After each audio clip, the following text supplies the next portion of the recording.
the interview? Oh, well, if they don't, I'm used to it. I have a dog and 3 cats at my house, so. Okay. We've got 5 cats and 2 dogs, including 1 puppy. So it can be a little chaotic sometimes. Every Zoom is an adventure when you're working from home. Things, especially when it's a more professional setting, don't get out of control. No worries. Okay. So my first question is, are you still affiliated with Texas A&M?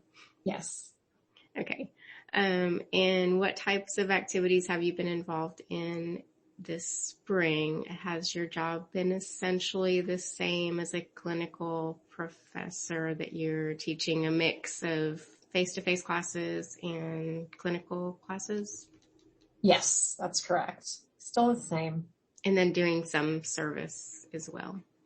Yeah, we've actually done a lot more service. We did both students and faculty were volunteering at COVID vaccine clinics at the Brazos Center here in town and on campus. So I would say that's probably the only thing that's changed. Yeah. Is more volunteer service. Yeah. Well, thank you for doing that. I'm glad that I was able to go get my vaccine. I know. It's actually really fun and a hopeful place to be, you know? Yeah. Because people are so happy when they go there. Yeah. So the pandemic has been going on for over a year. It's impacted all of us. What would you say has been the single greatest impact on you personally or professionally? Single greatest impact.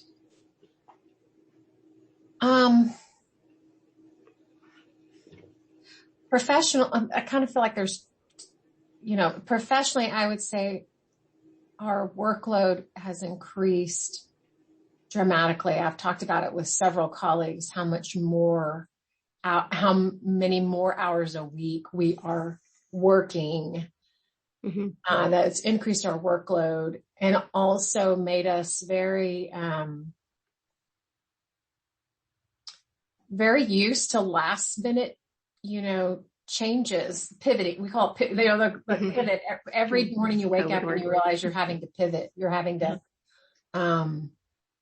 it's kind of like, oh, here comes something else. Oh, here comes something else. Someone did this in a Zoom the other day, and I was like, that is so perfect because that's how it feels.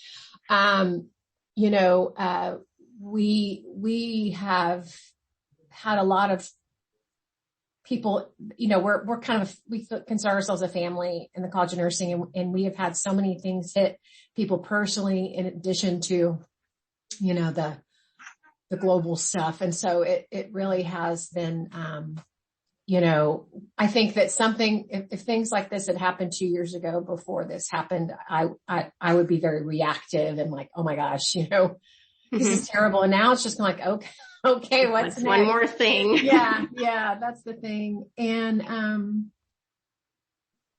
I guess more resilient.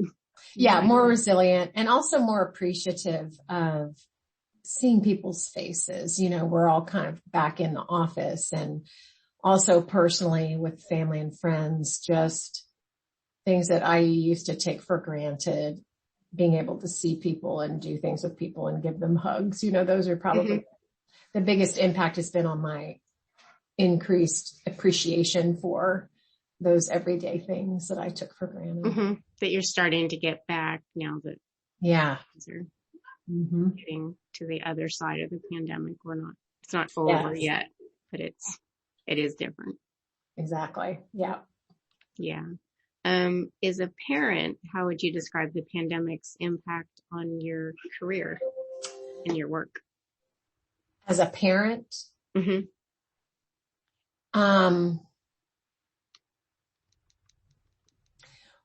Well, it is getting easier. I think trying to balance, in the beginning when no one was going to work or school, that was when it was the toughest.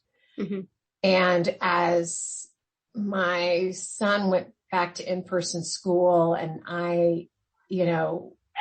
we got back into classes and clinical, I think it felt a little easier.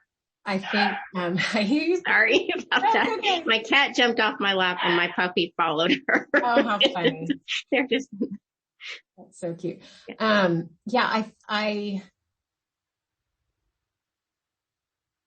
think, that made it easy. You know, when we were all stuck at home and I'm trying to keep a school age child entertained while working, that was the toughest part.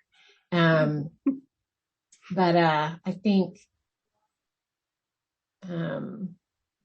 it's changed how I thought I could get work done, you know, trying to parent while you're trying to do a job. And I'm a single parent, so it's a little bit different because I don't have anyone that I can say, hey, can you take Jackson and, you know, take him to the park or something like that. So, there's no one to split shifts with or anything like that. Mm-hmm. So I think it taught me that if this were to happen again, which, you know, we had a seminar yesterday that makes it sound like this is going to continue and ebb and flow and everything that I will be more prepared to juggle all those responsibilities. If we do all end up quarantined at home again and on lockdown, I know that it's doable. I think before, you know, as the biggest impact to me is when this started, I was like, how is this going to work? I just can't see how this is going to be successful. And it was, you know, it wasn't perfect, but it was successful. So I think, now that we've experienced it once, it's easier to imagine and have like a game plan for what you would do the next time, even though we hope it doesn't happen. Right. Yeah. That all makes and I sense. wasn't a big fan of working from home. And I think, you know, just in general, a lot of people, especially maybe supervisors, weren't big fans of working from home. But one thing that this has proven is we can be productive from home. And so that's another big impact, I think.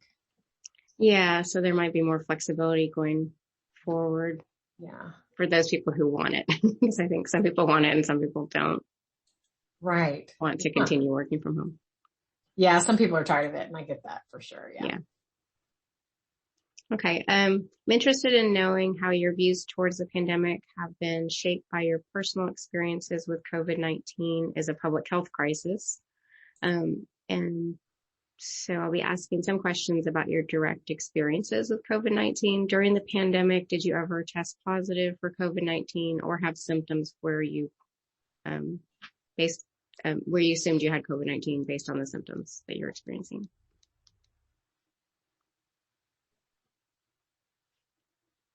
Trying to think. I never tested positive. I'm trying to think if when I got tested, it was because I had symptoms or. Excuse me. Do you need to get that? No, it's a spam call. Oh, okay. I'm turning my phone off. Yeah. No, I never had, symptoms. My son did, and I got him tested once, but I never had symptoms. The only times I got tested were when I was about to travel to meet family or, you know, because it was mandated by work. And so. When your son got tested, did he test negative? Yeah, no, he tested negative. He just, you know, was exposed to some low grade fever and that kind of fear. So, just some of the symptoms. And I just thought, well, we better go ahead. Okay. So since he was in school, did he ever get quarantined because of possible exposures to somebody else? No, he had symptoms on spring break, so we didn't have to, by the time we got the results. And he tested negative, so he didn't have to even report or respond to that. Yeah. Within your personal network of friends and family, do you know of any individuals who've been extremely ill with COVID-19 or including people who've passed away due to COVID-19? Yes. Yeah. I'm sorry to hear that. In the past year, how did your own behavior change as the pandemic continued? Did you find yourself changing the behaviors you initially adopted for COVID-19 in order to have some semblance of normality? And this doesn't necessarily mean violating any regulations, just doing things that you weren't doing at first because you're trying to be so careful and then starting to do things. Yes. Yeah. I think definitely. What did we change? I think,